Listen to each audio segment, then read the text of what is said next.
Jeudi 19 mai 2022, ravi de vous retrouver pour ce 12h45. Bonjour à tous, les titres. L'hygiène corporelle concourt au maintien de la santé. Comment prendre soin de son corps afin d'éviter les mauvaises odeurs? Et qu'en est-il des jeunes? Précision à suivre.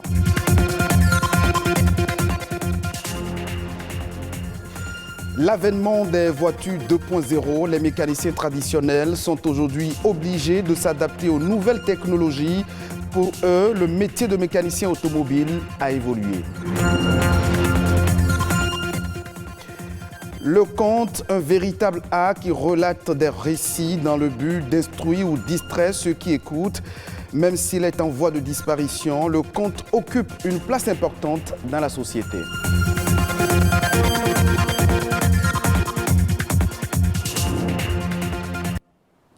Hygiène et soins corporels. Prendre soin de son corps est indissociable du bien-être. Se laver les mains régulièrement, se brosser les dents, prendre soin de ses cheveux, de sa peau sont des habitudes capitales pour être en bonne santé. Comment les jeunes entretiennent leur corps pour éviter les mauvaises odeurs? Les précisions dans ce reportage signé Henriette Atiou, lu par Amandine Aliambosso. Elles sont considérées comme incommodantes. Transpiration, mauvaise haleine, odeur des pieds et des mains. Des odeurs corporelles propres aux êtres humains qui sont parfois source d'inconfort. Chacun d'entre nous, êtres humains, on a une odeur. Maintenant, chez certaines personnes, cette mauvaise odeur va devenir une maladie. Parce que sur la peau de tout être humain, il y a beaucoup de microbes. Des bactéries, des virus, des champignons, des parasites. Et ces microbes-là nous protègent contre les agressions externes. Et avec la transpiration, surtout dans les zones où il y a beaucoup de soleil, cette transpiration, surtout au niveau des aisselles, va avec le microbe donner cette odeur-là. C'est ce qui explique la forte odeur chez certaines personnes. Donc c'est d'abord une maladie, ce n'est pas une mauvaise hygiène. Quelqu'un peut avoir une bonne hygiène et avoir une forte odeur. Et pour sentir bon, les jeunes ne manquent pas d'astuces naturelles. De la cendre, je passe un peu aux excès. Soit tu prends le citron, tu découpes et tu passes dans les excès. Le javel, vous mettez un peu dans l'eau avant de laver et vous laissez pendant 15 minutes au plus. Surtout l'utilisation des produits cosmétiques liés à la dépigmentation qu'elles doivent surtout arrêter, sincèrement. Oui, pour que les narines puissent respirer. D'autres soins peuvent être apportés à la peau pour la maintenir saine et contribuer au bien-être physique et moral. Une fois que vous trouvez que vous avez transpiré et que ça dégage un peu, vous prenez votre lingette et vous vous nettoyez. Dans la journée, vous pouvez le faire 2 fois. À part ça, à la maison, on peut avoir des gommages. On peut aussi se faire des gommages naturels à base de sucre, citron et le miel. Vous faites le mélange et vous vous gommez les aisselles. Mais avant tout ça, il faut s'épiler. Ça peut éviter les odeurs corporelles. Aussi avoir des déodorants.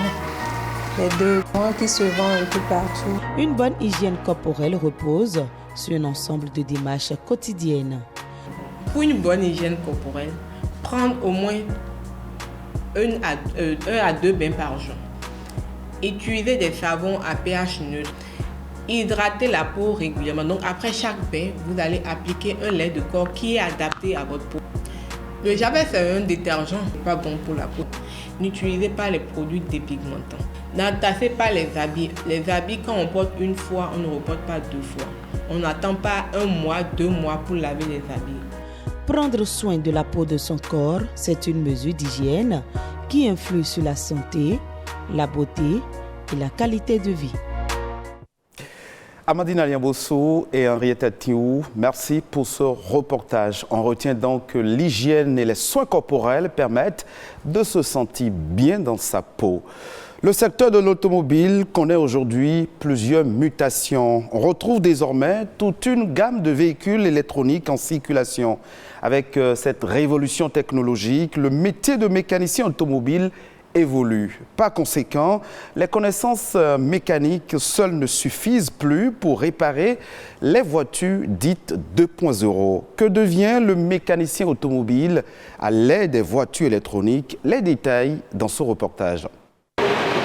Ici, une voiture électronique en dépannage. Mais avant toute intervention mécanique, cet électronicien fait son examen électronique. La spécificité du véhicule l'oblige. Au bout de quelques minutes, l'appareil signale à l'écran plusieurs défauts. Là maintenant, ça me signale plusieurs capteurs que c'est défectueux. Mais ce n'est pas parce que ça signale les capteurs là que je vais me jeter pour changer les capteurs. Ici, c'est la fiche qui est venue sur ça.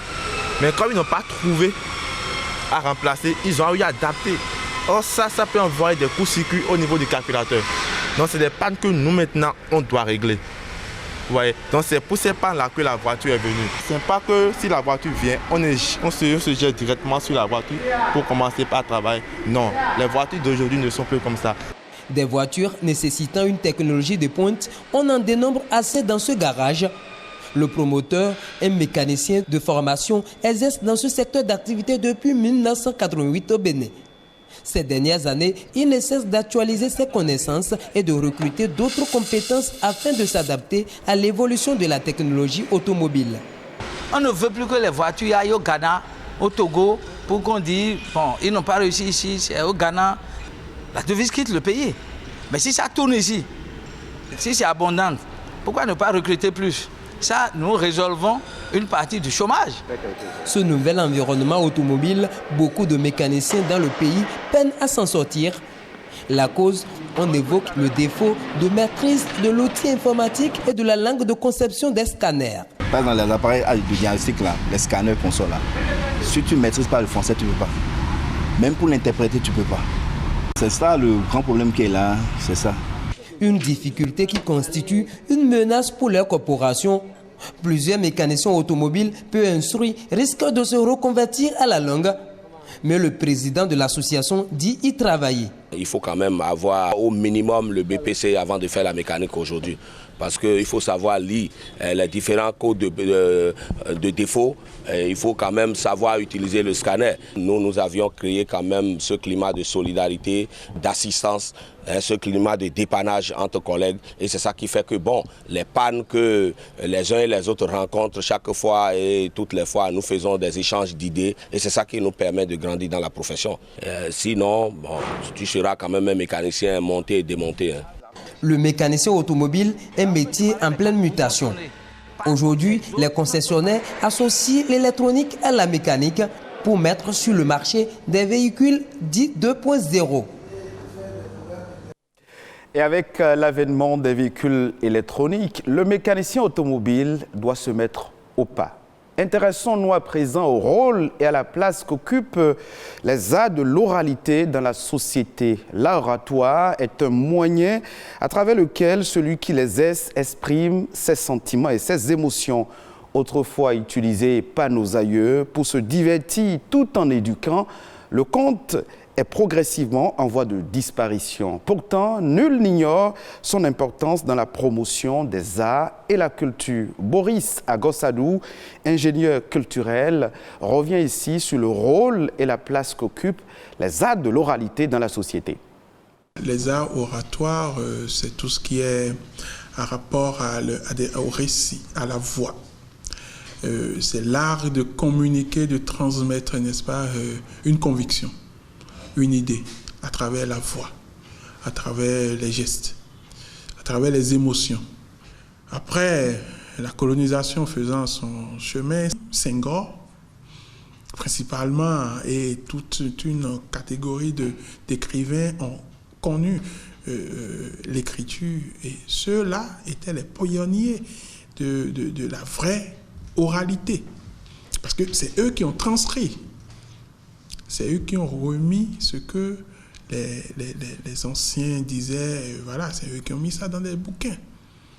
Le rôle de l'art oratoire, c'est comme tout art. C'est de changer des comportements, n'est-ce pas? De décider, de permettre, n'est-ce pas, à ceux qui peuvent décider de décider. C'est de développer, c'est de changer, n'est-ce pas, des méthodes de vie, des comportements de vie d'adopter des bonnes pratiques. Ils ont toujours à la fin ou au début une leçon de morale. Une leçon de morale. Et quand vous écoutez vous suivez cette leçon, alors là, vous changez. Au moins, vous vous rappelez qu'il y a telle chose qui a été dite à un moment donné par tel orateur. Le conteur, sur des faits de société, peut se décider, n'est-ce pas, de parler, par exemple, de ceux qui brûlent le feu, ou ceux qui ne s'arrêtent pas au feu, voilà, vous comprenez, ceux qui urinent en pleine rue, vous voyez, ceux qui, voilà. Donc, forcément, ceux qui s'y intéressent et s'y collent changent. Tour d'horizon à présent de quelques informations pêle-mêle dans cette session d'information. Ghislain Coguet nous propose La Nation en bref.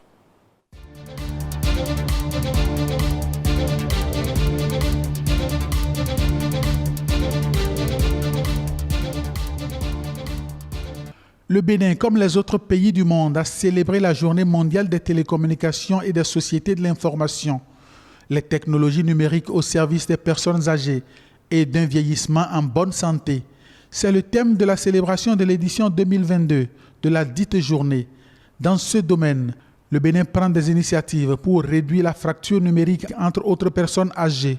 Elles peuvent aujourd'hui accéder à 787 services numériques, 139 services dématérialisés répertoriés. Depuis 2017, le paiement des pensions de retraite se fait par virement bancaire si le montant est supérieur ou égal à 50 000 francs et par le mobile money si le montant est en deçà. Plus de 2000 km de fibres optiques sont désormais disponibles au Bénin et 43 points numériques communautaires sont fonctionnels.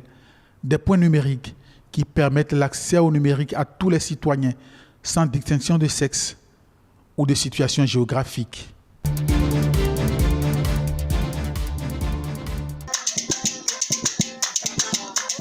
Le Bénin ambitionne de sédentariser les peuples nomades. Il s'agit de réduire le phénomène de transhumance qui crée des frictions avec les agriculteurs sédentaires. Entre 2017 et 2018, 1153 hectares de culture ont été dévastés, plus de 20 greniers incendiés, 50 personnes blessées, 46 autres tués. C'est pour éviter les conflits liés à cette situation que le Bénin veut supprimer la transhumance des troupeaux de gros ruminants. Désormais, les plus de 2 500 000 têtes de bovins et les plus de 3 millions de petits ruminants ne seront plus autorisés à se déplacer. Le Bénin s'active pour créer des campements pour les éleveurs peuls, des campements dotés d'habitations, de points d'eau et d'aliments pour les bêtes, des écoles et des centres hospitaliers pour les éleveurs et leurs familles. À Gogounou, par exemple, un campement pilote vient d'être créé. Le dit projet vise à créer d'autres campements dans d'autres localités du pays. Bientôt l'érection d'un poste de contrôle juxtaposé à la frontière de Sémékraké. Le Nigeria et le Bénin viennent de signer un accord bilatéral pour la création, l'opérationnalisation et la gestion du poste de contrôle juxtaposé de Sémékraké.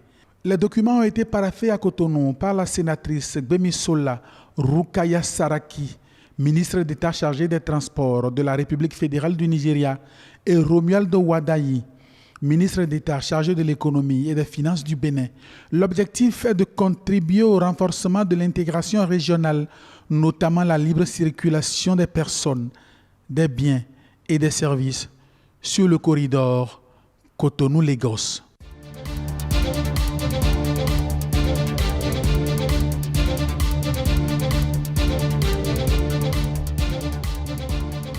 Ce sera tout pour cette session d'information. Vous pouvez revoir cette édition sur le www.ortb.bj. Merci de nous avoir suivis.